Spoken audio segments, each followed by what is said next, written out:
tulong para sa pagkain at tubig. Apela ng mga biktima ng magnitude 6.9 na lindol sa Bogos City. Hirap na yun, sir. Dahil sa takot sa nararanasang mga aftershocks at problema sa matutuluyan, may ilang sa kalsada na lang natulog. Pero dagdag kalbaryo ang bobos ng ulan. Search, rescue, and retrieval operations. Itinigil na. Pero bago yan, ilang bangkay pa ang nakuha. Bilang ng nasawi, umakyat na sa mahigit 70. Pangulong Bongbong Marcos bumisita sa Ground Zero at nagbigay ng tulong pinansyal sa lalawigan. Vice President Sara Duterte nakiramay sa mga namatayan at nagkasa ng relief operation. Bagyong Paulo nagbabadyang tumama sa kalupaan bukas ng umaga. Signal number 2, itinaas na sa ilang probinsya sa Luzon.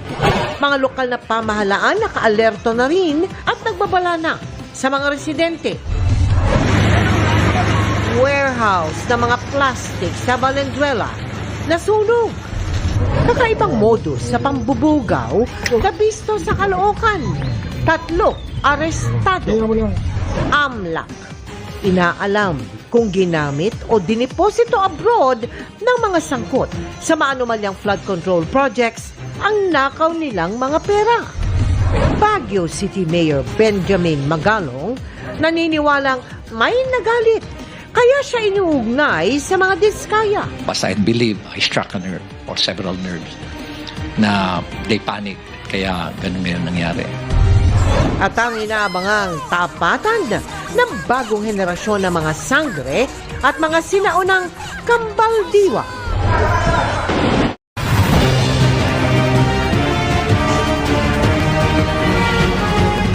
Live mula sa GMA Network Center, ito ang 24 oras.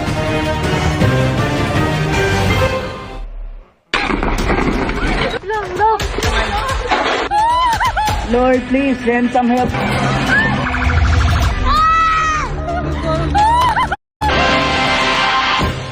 Magandang gabi po Luzon, Visayas at Mindanao.